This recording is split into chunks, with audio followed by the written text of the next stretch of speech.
Okay. Good morning, everyone. We are here for November 13th, 2025 policy committee meeting. Everybody is in attendance, myself, Matt Bergeron, Argio Leary, Roland, and Cree. We're going to get right into it. I think we're going to start with a brief discussion of the 200. This is the parent engagement policy, which was briefly on the agenda for the last full board meeting. Yeah, so I have it up here. Couple little things that came up while we were looking at it that was missed as the team was going over it. Because there's a team of people that review it and come back to me on it. And a couple things that were missed. We already fixed one, and I highlight. Oh, this is the wrong one. I apologize. Well, I'm on the wrong one. There we go. So that's the curve. No, I was on the wrong one, scrolling on my Oh, computer. yeah. So Oh, got it. doing one thing, seeing another thing. So the one thing that was changed already, and number two is annual meetings for Title I parents. We changed it for the utilization of district electronic communication platform. One thing that was missed that we didn't realize was it also said school messenger below it. We never changed that, so I just changed that this morning to have it be district communication platform. And the other component that was missed was when we were talking about the ability for parent voice and community member voice. It had site-based teams on it on the bottom. We don't currently have site-based teams anymore. Thank you, Kathy Fierro, for mentioning that. We have our district shared decision-making plan. We have ad hoc things. So I added teachers and parents work together in monthly meetings, including but not limited to processes outlined in district shared making plan and the PTO. So it allows us for other things that are occurring in the district by having but not limited to, but also highlights the two components of voice that they're already in the district. Those are really it. Any questions on that? And that's one of the annual review policies. Correct. Like, Yeah. I think it's good. Okay, that was easy.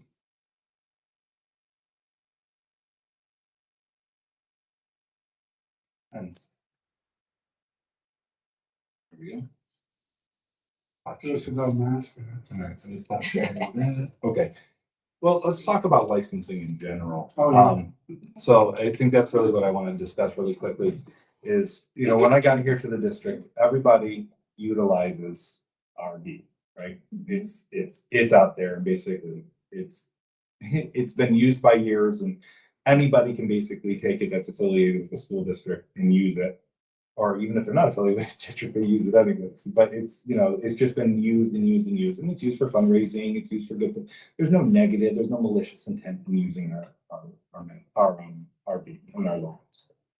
It does come to the question sometimes is, school districts do have the question about logos that when they start changing it completely or having a different logo than what the district has, that's an issue that has to be addressed. But that's not the question of the day, but something to think about for the board is, will we allow people to change our logo and still represent us? My option is no, because you're branding the district, it should be the approved logo that's being used. The bigger question comes out is we're getting a mascot. The mascot's coming, we're going to be doing this huge push for it to be named. It's connected to our birds mantra. There's a huge connection to who our culture and identity is and our social, emotional, and welcoming environment. So it's more than just a mascot. It's going to be the entity of the district, right? And that's what the grant was built around as well. There are going to be fundraising opportunities that come out of this. I'm sure people will want, Bobby the Blackbird, which I don't know if that's going to be the name. I'm just putting it out there. And it will be the likeness or image of that blackbird being used to raise funds for different organizations. I can see a few things occurring. One, I can see every organization fighting over it and becoming an issue. Two, I can see it being so well used that it makes a lot of money for different lots of groups with no point.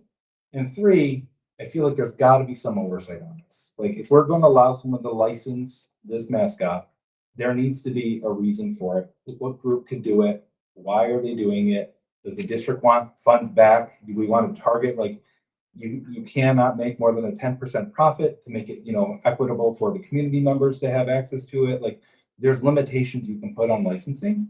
And I have thoughts, but I wanted to I don't think this has ever really been a discussion, but before we start saying, here's a bird, this is gonna be something K-12, we want it to be everybody. Do we want the bird to cost $80 for like a stuffed animal when they're making a 50% profit and it's going to something that we have no say or in? So that is the question of the day. The board can always create a policy that would guide licensing. The other option is I can just do a licensing agreement. I've talked to the attorney about both of these options. And I said, before I do anything, I really just kind of want to bring it here, or we can have a full board discussion. Figured we'd start here. Did I miss anything in my kind of diatribe of the situations? So is this discussion really going to be about Blackbird mascot, or would, if we were to head further down this road, would it apply to every areas of the? I think it's very hard to pull back the curtain after the curtain's been lifted, right? We maybe have to do like in combination if we wanted to like pull the V in, or like where you're doing something with the mascot and the V, then I think we could put rules around it. Yeah. To be on its own, that bucket, that's been out there for so long. Oh, yeah, no, I wasn't thinking on its own, I was thinking, and, again, I don't Not a trademark. completely recognize that, and I know very little, nothing. Yeah. I'm guessing very- Dabbled. Yeah, but I just was wondering if going forward, prospectively, it would apply to anything Voorheesville. I was really just going with the specific mascot, Okay. just to make it easier than not, just because I know it's very, Here's probably the most common question. What do I miss? Yeah, I was gonna say, I've got one example in mind, but please. I haven't looked, to be very honest with you, because at this point in time, it's not something I care about what other districts do. I care about what we're going to do. And I haven't, that's why I wanted to bring that conversation up. I can do that research, but this hasn't really been a huge topic for people to discuss, because maybe it goes to their one booster club, maybe it goes to their PTA. I can find that. But, and the attorney does have license agreements that they've used in other places, so I'm sure this has been done in other places. But I really was, like, if we're talking about what the purposes of what it is, I think the number one question is, do you want to allow it to be for anyone? And allow it just to be, okay, if you're affiliated with the school district, you can use the likeness, or do you want to put guardrails, use that word again, onto the situation? Yeah, I think there needs to be some guardrails, because we don't want it to be used in ways that we wouldn't support. It could happen easily. And then what are the things that you support? What are the Other things you First don't? Yeah. Amendment, but I don't know, maybe the government as a consumer, I think that rules, but. No, it's a mascot, it's a licensing, you can create licensing around. Yeah. Okay, I don't know, I'm just kind of issue spotting, I don't know if the government says.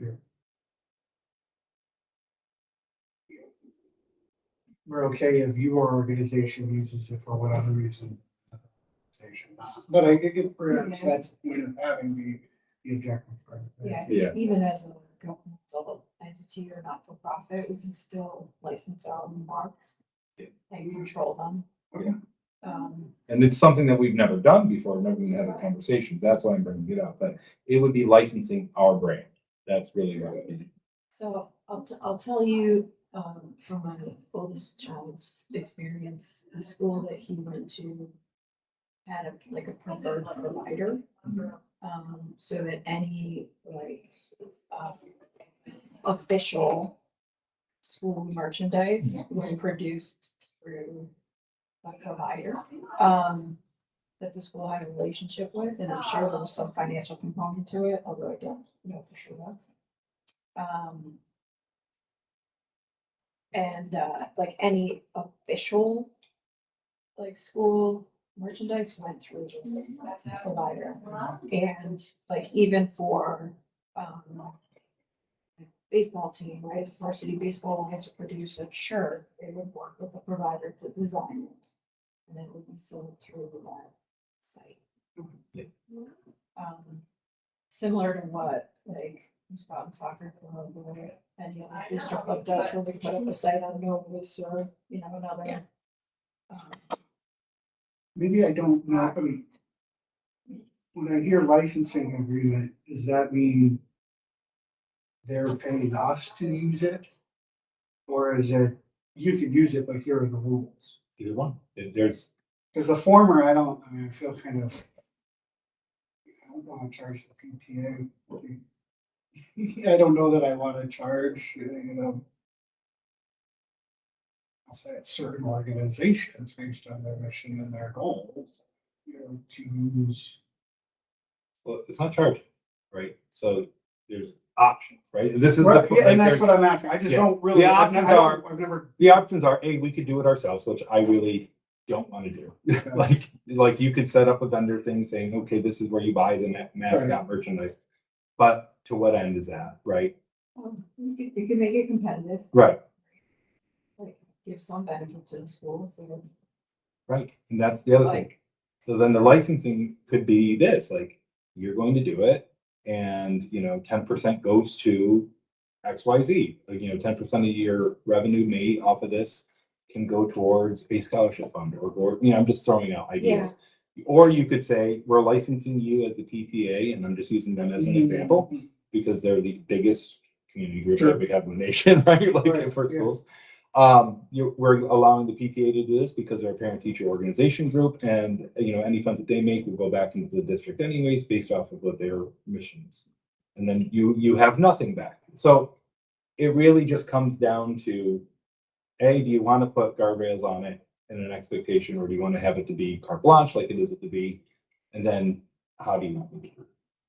Well, I mean, I don't feel like it has to be one or the other, either carte blanche or this incredibly intensive descriptor. But also, are we describing punitive items as well? Like, should you use this without our consent, then you're in trouble? well, I mean, That's Here's implied, the- is it not? the downside, right? If you want to license a mark, you have to defend Yeah. unauthorized use, which means like if we wanted to protect it and be able to say like only we can do it or only authorized organizations can do it, then we have to enforce a mark. Because that's the Which- other, Yeah, go ahead. is licensing.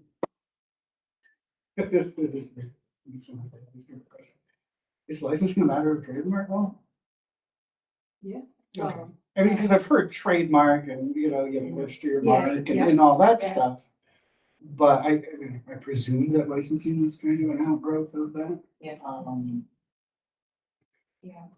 I'm sorry to interrupt you. No, yeah. Go ahead. I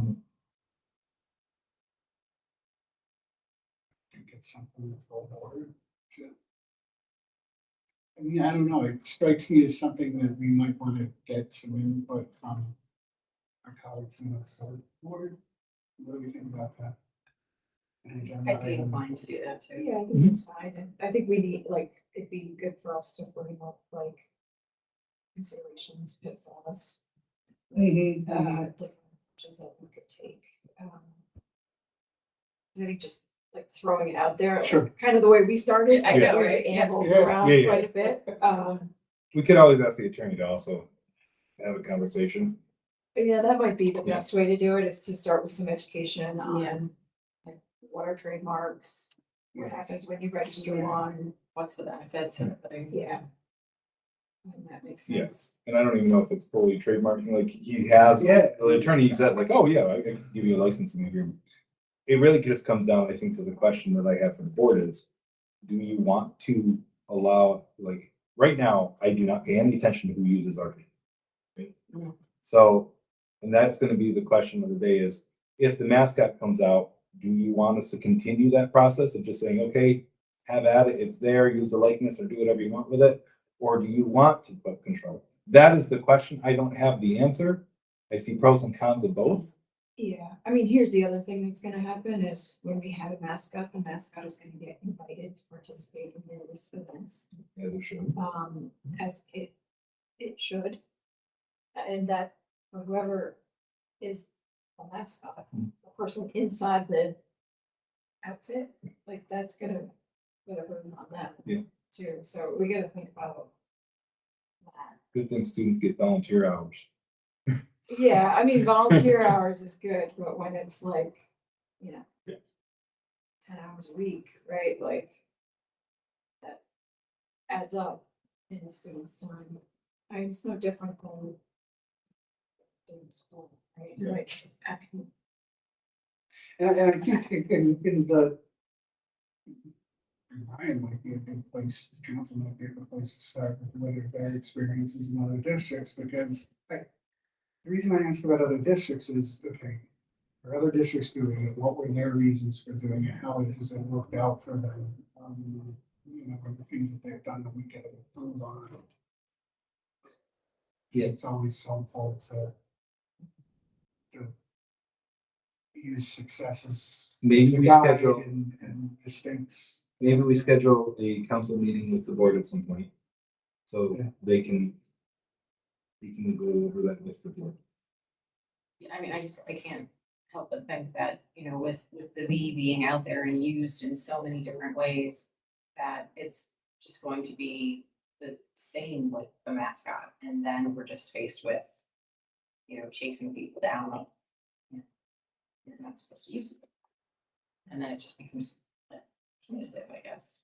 if you've got one on yours, Matt, that I've never seen. No, before, like that's yours. UVM. Oh, that's UVM? Oh, okay. Yeah, it's green. Now I Yeah. can see it. But I mean, I'm thinking like of all the different Vs that I've seen, like through every different sport, and it Yeah, it becomes, that's why I'm asking you. Yeah. Do you want to just to go there or do you want to have it be a centralized component? also, like last time I did t-shirts, or I don't remember if it was a t-shirt or a sweatshirt or whatever, it was for one of the teams, and whatever company we went through, they just automatically produce like hundreds of pages of the way you can use it. Oh, there's sites Yeah. out there Yeah. now where you can say, I want a Voorheesville sweatshirt, Yeah. and it will just Yeah. find our logo, Yeah. produce it, Yeah. and And that's what I selling mean. it and Yeah. making money off of it. Yeah, that's what I mean. It's it's endless. And again, it could be as simple as any organization that's affiliated with the school district that donates money back is allowed to use the mascot. You know, it could be that, but then I would just tell you, I've seen the fighting and the back and forth about who gets what V, and there's like, it's just, it can become a lot. Like, I've seen it, like, and I Well, can just imagine that happening again. The policing itself, I think, is a huge. Well, that's what, no one wants to police it. I gotta be very honest. I don't want to police this. Yeah, but I think, I mean, and where I'm leaning is a policy that outlines acceptable uses. Yeah, that's, Because I don't want to put more of a burden on the administration to monitor, police, regulate, like, I just think that's a lot to take on. For the most part, it's being used, even if it's some outside third party site where they're producing something Louisville related, like promoting the district, right? It's not being used as far as we know in ways that actually in our policy, or it's being used by an organization that supports students academically, athletically, culturally, you know, like. and that's where I was going originally, was with a policy, and it turns, we really don't need a policy in the licensing agreement. Because, so you're saying a policy that outlines acceptable use. That's kind of I what, tend to, that's where I was That's where leaning when I I'm- thought about That's this. where I'm leaning, like a licensing agreement then requires the district to agree to someone else's use. Like I said, I think That- that could become pretty burdensome for the Mhm. district, and I'd rather just be able to issue, like, have us issue like a cease and desist type letter. But again, like, under what authority if we haven't asserted that this is. That's why I thought policy, right? I mean, we might, this is a question for Ryan or like trademark council, but we might want to register the mark or assert protection over the mark. Like, you can do that without actually registering.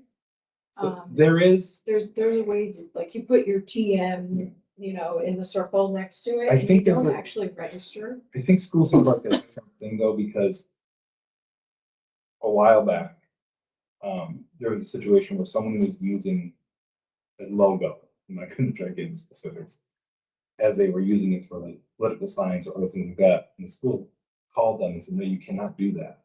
So, you know, like, because they were using the school's likeness and the school's image, like, and even though it wasn't trademarked, they Yeah. still couldn't use it.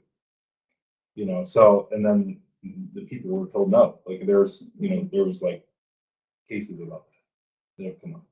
And like, I mean, I really don't know the ins and outs of, you know, just what you were saying, the TM for trademark or the R in the circle Yeah. for the register. Yep, I don't know.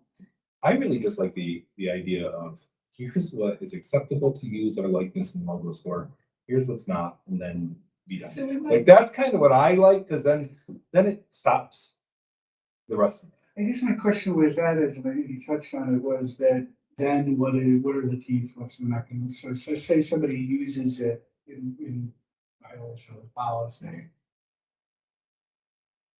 Send a letter, That's all. they do, but what if they don't stop? So then I'm trying to think of what your legal look is. I mean, you've got to sue them for something, and unless, this is where my question's really coming, unless you're registered slash whatever, do you have any basis to enforce that, or is the policy it's just doofus? So that's where I keep in mind, because that's where I tend to lean. If a policy is going to be effective and enforceable, then that's probably. That's a good question. for yeah, Mike. here's another piece. We probably need to come up with an approved mascot graphic that we want people to use. Right. Yeah. Because like, Right. you know, we have like a costume, right? But we don't. Oh, it's have a gonna, graphic yeah. that accompanies it yet, so, I have a graphic, I just don't know if it's the right one, because I haven't seen the costume yet. yeah. Yeah, but no, you're So- totally right, like a graphic that goes with it, because someone's gonna make, you know, AI models of all of it. It's gonna be Right, like well, that's where we're gonna be like, this is the approved V, this is the approved. Right, which we have, the district has Pantone color, Thank like, God. Right. yeah, so I have a logo folder that everyone gets, that I give to everybody. And it's public, it's our logo, it's the Birds logo, it's the V logo, it's all different shades of the logo, so you could put it on a black shirt with the white, you know, so it goes through. We have Pantone for the purple, we have a Pantone for the yellow, so that way, because I was sick and tired of seeing all different color purples and Yeah, all different there's like color powder yellows. purple. So there was, yep, there's Pantones that we follow for everything. Yeah. So yeah, no, like that was a branding thing that I did last year. Yeah, I think that's good, and Yeah. that, you know, probably should be like an exhibit to. say, Yeah. Right. And we even have a document saying how to use the JPEG or the Rasta, like how they, you know, like there's a whole, how do you use it? And then it says, don't flip it, don't invert it, don't change it. Like there literally is guidance at all. And when you say give to everybody, people. It's public. It's open to anyone in the district. I share it out that way. So every teacher, every custodian, everyone has access. Okay. All right, next one. Yeah, Okay. So I'll talk to Brian about the policy and follow back up, and then we can talk about it also at the board too, meetings. Yeah. Okay. All right, so grading systems, we have two things in front of you, and I want to explain the last meeting till now. So the last meeting, we said, all right, let's draft a policy and go through it. What I've come to the realization is, and this is the one first in front of you, is this, if you wouldn't mind looking at our current grading policy. And then a bunch of other, and a couple other things, is that there's a lot of word of mouth. There's a lot of, this is how we've always done it here, but there is no written guidance anywhere that I could find that really denotes how grading is done or expectations or how things are. So when I start writing a policy and start looking at a policy, it comes down to two things. A, what's the philosophy and goal? And what is the overarching aspect of a policy? Like, what does the board believe is the most important thing regarding grading? And then what are the guardrails and expectations that are there? So I wanted to separate the two, and that's what the regulation is in comparison to the policy. So the policy that I've drafted for you is based off of the conversations that we've had, the conversations I've had with stakeholders, and also other policies I've looked at, which is grading systems draft policy 4710. That is the philosophy and kind of guarding as the big 30,000-foot view of where the board would want to be. And then after that is approved and agreed upon, that's where then the regulations can kind of fit into that to make sure that the practices of the district fit into it. Okay. And that's where the grade changes should go. That's where some of like the expectation should go. That's where the regents policy component of it that the board approved, that's where that should be in. It's a regulation, right? Policies, philosophy, goals, overarching expectations, regulation is the practice and guardrails behind it. Does that make sense? And I wasn't for regulations, but after I started to really dig into it, it felt like it was a little bit, it was needed, and I can explain the rest of it why. All right, a couple things to go through. If you look at our current grading systems policy, the philosophy and the guiding aspect behind it is really 3 paragraphs. So the board, based off of what we do right now, is based off of these 3 paragraphs of what an expectation of grades are, which we kind of all agree that is limited to the expectation of a good grading system. I think that's what I thought by most people. What this is, this page here, because the regulation that I provided for you is a mixture of some of the things that I've discussed with other people and our practices.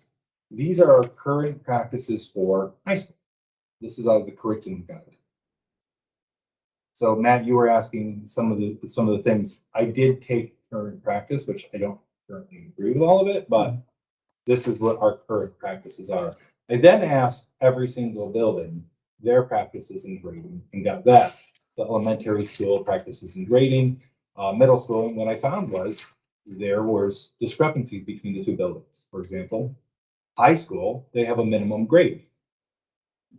I found out middle school also had a minimum grade, had no idea. It's not codified, not written anywhere. Middle school has a minimum grade of 55 for 3 quarters. Yeah, yep, that was my reaction, because I didn't know that, right? And then there's some grading practices of how final averages are done for middle school in comparison to high school. New entrants in, there was some differences. So there's just automatically gaps and weaknesses in that's why a regulation is so important. So the regulation I drafted is a draft. I do want to be very, very clear. It was just the beginning of conversation. I'm imagining that will change 1,000 times over. So please understand, when you're looking at that regulation, it really is a conglomerate of practice and ideas, not something that we are married to in any way, shape. Any questions on just my thought process behind it and how it changed a little bit? Because I wasn't here a month ago. So based on what you said, in terms of this stuff coming from the curriculum guide, is that the totality of the Yes. pre-existing? Yeah. So for example, I know one thing that caught my eye was the regulation, and I'm not getting ahead of ourselves, but I'm asking about time, where it says, every teacher shall create a grading policy that will be provided to the principal or the student within 10 days and provided to the. That's new. So totally. That's new. Okay. Because that's not happening, right? Grading policies aren't provided. They're not housed in one location. I've been in 2 different districts prior. We housed our grading policies. Like it was very easy for a principal to pull up a grading policy when a parent calls and say, well, what's the grading policy? And the principal says, well, here's what it is for this teacher. Like, that's a great tool to have. Yeah. They currently create them, Yeah, they have or is them. it hit or miss? But But if you look at the way that grades can be done here, right? And, it's individual teacher across the board. There's no conversation here. It's just like the homework policies. It says in here for homework policies, every teacher can have their own homework policy. So I may teach science. We might all teach science, right? My expectation for grade 6 is very different from your expectation for grade 7, grade 8, grade 9, right? So we're teaching the same course, but our homework expectation is different. And now imagine having a student, they have 20 teachers over a period of years, and every single person has a different homework policy. There's no continuity, no consistency, so. Yeah, I think the place to communicate this is in the syllabus that gets distributed, Yeah. like in the first day's class, also copied home. Right. Your parents were, right? So everybody's on the same page as to how the course grade will be determined, what the expectations are. Right, that's that forward facing, but how does that grade get developed? What are the expectations behind the grade? Yeah. That comes into the policy and the regulation. And if you read the regulation, a lot of what I put in here is either from here or still gets the autonomy that we discussed regarding it. So, but let's not get ahead of the regulation. Can we look at the policy Mhm. first? Yeah, with thoughts before we even get into any of this? So you'll probably speak to it as we go through the policy, but Yeah. the one thing that jumped out from the reg is there's language in there about the grade reflecting the current performance. Mhm. The final grade reflecting current performance, and my college students, currently the way their grading policies are structured, if you do really poorly on the midterm, that grade can get erased Mhm. by your final grade. So like, I don't know if that's where we're going, but if we are, like, that needs to be somewhere. Yeah. In terms of like the actual structure for reflecting current performance versus. Well, that's gonna be a conversation that will change depending on stakeholder input, because teachers, I mean, I gotta be your answer, you talk to 5 different teachers have 5 different viewpoints of grading, right? This is very near and dear to people's hearts. So yeah, that's why I think the regulation is gonna be so important to like pass it back out and understand where we're going with it, but Yeah, I just didn't see that like aspect of like current performance reflected in the policy. Yeah, It seemed to be more a cumulative assessment. because that's what our current policies are. So I Yeah. kind of. got Yeah, it with that. yeah. Yeah. Yeah. Yeah, and that's why I want to say, like, where do you want to guys go? Where do you want to see go from it? Yeah, because there's things in here that were interesting.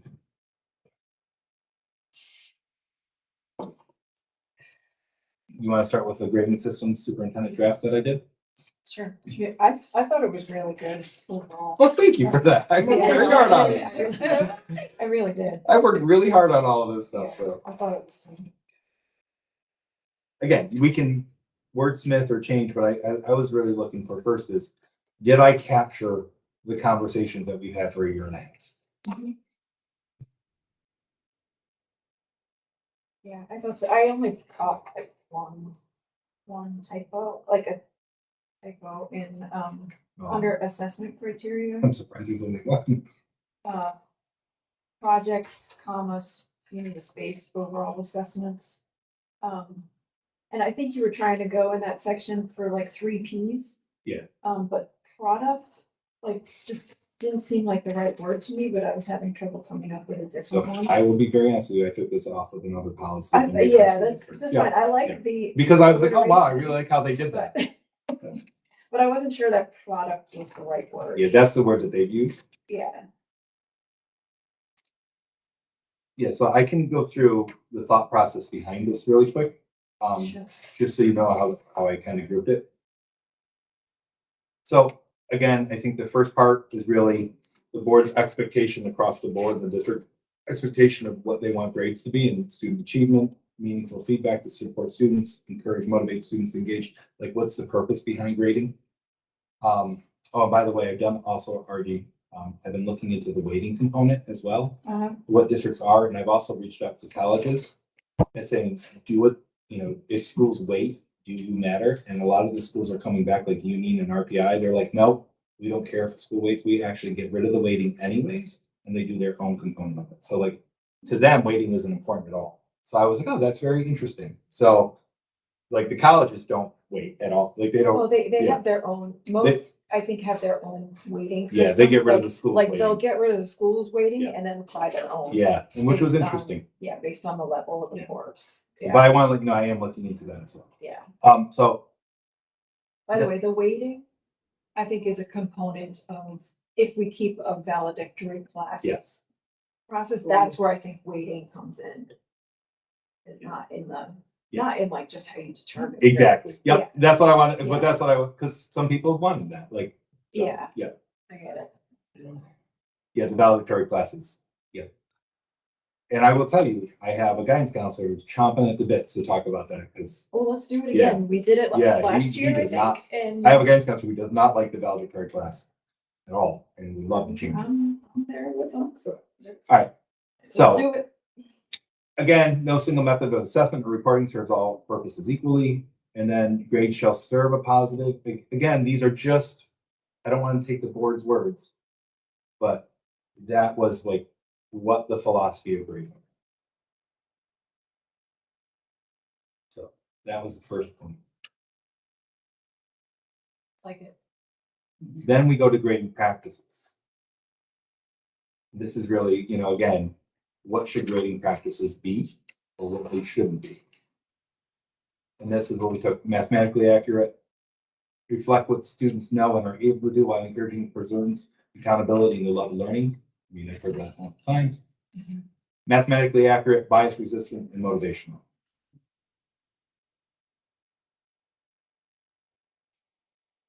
I think like some people could read this and say that we are in favor of inflating grades.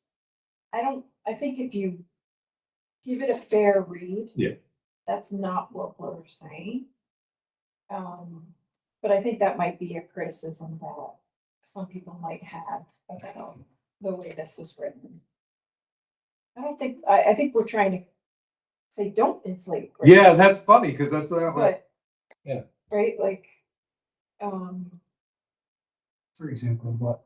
the motivation, right?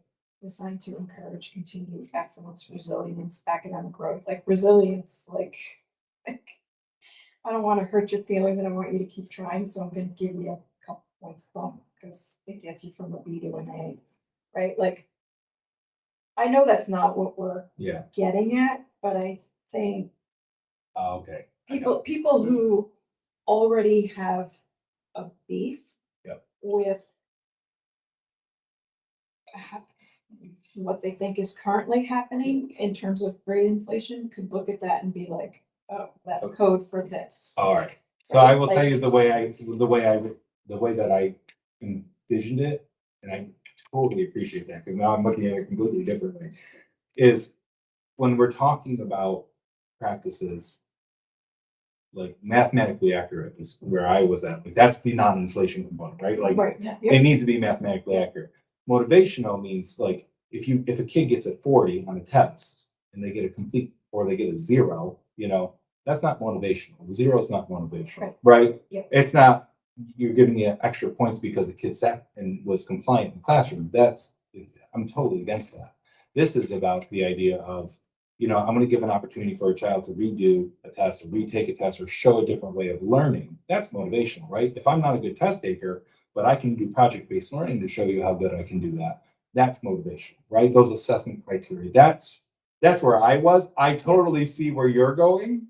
Like motivational means everybody gets the Yeah. ribbon, right? Right. That's not where I was. I Yes, agree, and appreciate it. I Yep. understand that that's where we want to go. I just, Get it. like I'm saying, Yeah, someone no. who's reading this from a certain perspective might misinterpret what we're trying to do. So that's a section that I think, like, in a reg, needs clear explanation around what that means. I totally thank you for bringing it. Very different. Although it's very clear too with the mathematically accurate, that part I appreciate. Well, and also then underneath it, uniform grading system at each educational level to ensure consistency and transparency across all schools and departments. And I think that's important because as I started to look in other districts, and Matt, that was one of the questions that you had in the RAD was, it's very different. Each department can grade different, right? So like having that continuity between the department is important. So you don't want to have a blanket grading policy because science is going to be different than music. Music is going to be different than math. Like their grading systems will be different. So that's why that continuity is important. All right. And then the next section that I had was the assessment criteria, as we kind of talked about.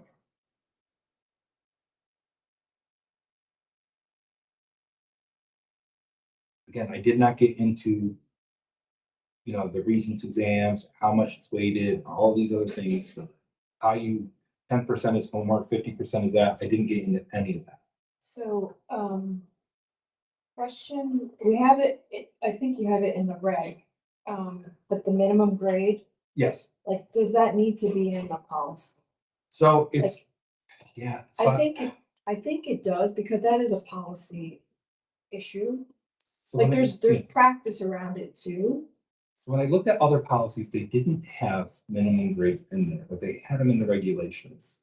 So that's why I put it into the reg, Yeah, because that's where that was, like, that's where the regulation really housed all of those very specific procedures yeah. and expectations. That's where that's where I got, because I started to have it all in the policy, and the policy got to be 30. Yeah, no, I get it. One question, I Yeah. mean, I have this. Because right now it's in our curriculum guide or in an email that someone files from 10 years ago. Yeah, As a general matter, I kind of understand the difference between policy and regulation, because I see the policies are broader, they're more aspirational, regulations flesh it out until you get into more minutia in terms of how it's supposed to be done. But if I'm being completely honest, I think that we have policies on the books that basically could be called regulations and vice versa. So, so the reason I raise this is because, what belongs where. I'm gonna kind of follow, the lead of people who've been here longer to understand how we've functionally distinguished between policy and regulation. I mean, because first question I have is, I don't really understand all regulations. It's just put them all in the policy. I've been there before. So Yeah. I just haven't quite worked that through yet. I mean, because I know you made a comment before, but I generally disfavor regulations because it just gives somebody somewhere else to look, and that's kind of how I feel, but I want to, defer to the institutional history in terms of, I mean, you're like. what, from your view, Yeah. why a regulation? Well, Why not just- The institutional history here is different, so I wouldn't. Sure. Yeah, I mean, I think like you don't want to muddy a policy with all the practice, right? Because some of those things I think are more like administrative components, and like the policy should be a statement of the board's thoughts on particular subject, right? Like, so I'm with you though. Most of the time I'm like, just put it all in one place. Like, why make somebody go look elsewhere? For example, the one thing that comes up, and it's sort of a track, is that, for FOIL requests, I think those are all policies, and it tells you administratively what the process is of doing a certain thing.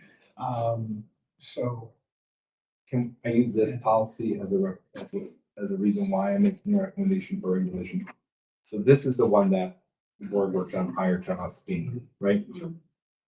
In it gives a very specific high school only directive to what to be done.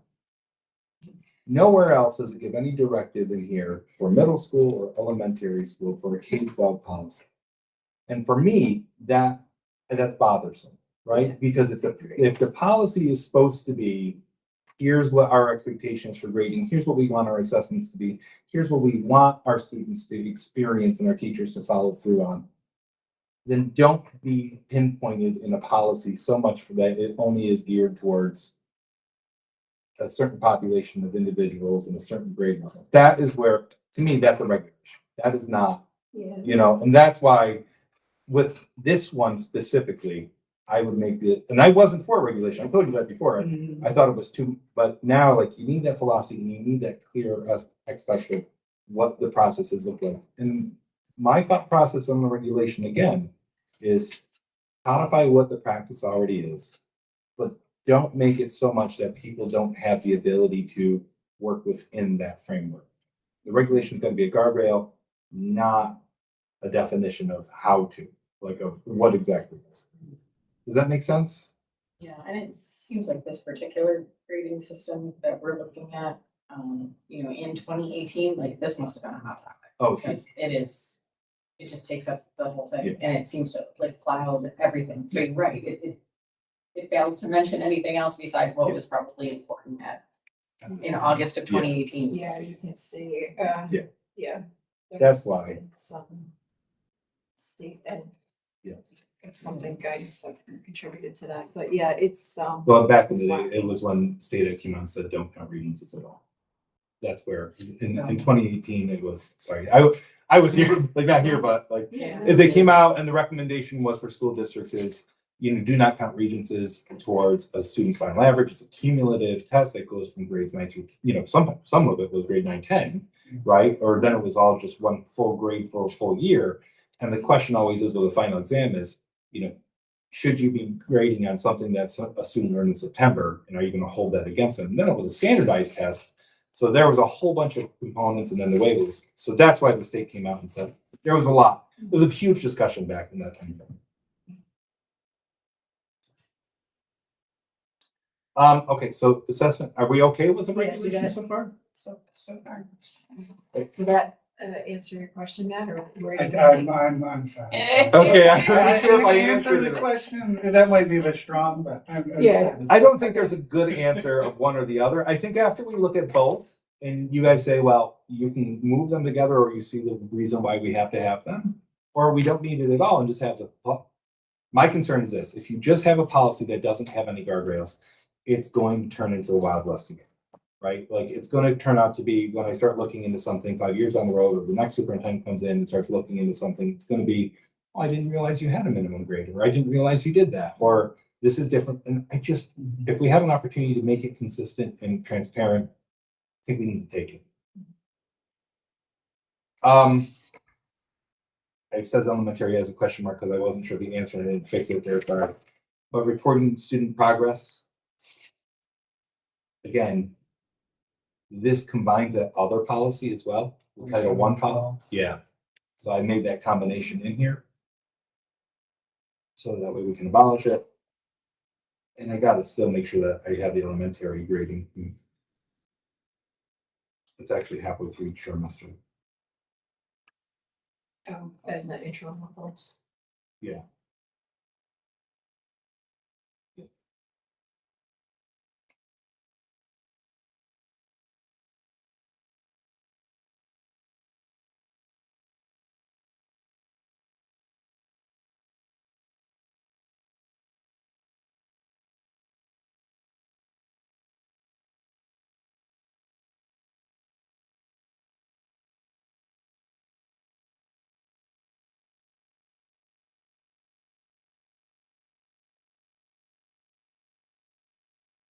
So thoughts on this policy as a standalone? Do you want to put it on for a first read? Do you want to bring it back to stakeholders? Like, how would you like to move forward? All right, so we could do it as a amendment, but you want to do it first read? I think so, since it's, because grading is so Yeah. important, and there's no redlining here, right? Like, you talked about Yeah. redlining, like, there really is no ability. to do that. I mean, they're just completely two different Yeah. documents. To rework. And I'm not saying the regulation, I don't feel the regulation's ready for the full board yet. I feel the policy is. So I will raise, just because we discussed it at the last meeting, we Yeah. did talk about bringing in stakeholders for a December meeting to discuss. Is that something we want to do with regard to the policy, or is that something we want to maybe work into our regulation discussion, or? Remind me, was that bringing in stakeholders, was that for a policy meeting or board? meeting? I think it was policy, yeah. Yeah. And then, because it was, then there was a subsequent discussion of, after we do that, it will be time by January, February-ish to bring a full policy. But that was when I was thinking Of an all, Yeah. right, my recommendation would be is do a first read, because you don't have to, right? But do a first read on this for the board, for the policy itself. So get the board's first input before having stakeholder, because then there's still 4 other board members that don't have a voice yet for this policy. Then maybe you still have time to then bring in stakeholders, but I think the regulation really is going to be the hot button where you want more input, like the BLTs and. Like, but I don't feel comfortable right now. We're asking other people to come in if other board members still haven't had a voice in policy. Your call. I tend to agree. Like the policy's gonna come from the board, right? So, I think we've done enough of gathering of thoughts from stakeholder. You've done enough that I hope that that's reflected in the policy. And I tend to think like if the board's in agreement, then we bring in stakeholders on the nuances of what should be. I was also thinking, I have a district advisory committee this month, and that is only for staff. That's where I was gonna share this policy with them and say, hey, this is the policy that I drafted for the board. We've had the conversation with the board and policy committee. You know, they're going through a first read. What are your thoughts on this? So at least have them, again, admin have already had it. You know, but admin have access to this policy. You know, I've asked them to review it. So who are the stakeholders that you consulted with regard to just? Admin. And the district advisory committee is composed of non-admin? It's admin and union representatives chosen by union. I like that. Sounds good. Yeah, so that would be the next step, because I haven't had that union perspective yet. Sure. So I figured the district advisory committee, and the way the shared decision making is set up, it's one admin from each building, and then each collective bargaining unit has the ability to have 2 individuals from each building. So they choose their representatives. And they'll have an opportunity. That was a question. Will they have an opportunity to take the draft and share it with other members? Oh, I'm gonna give it to anybody who wants it. That's my thought process is, Yeah.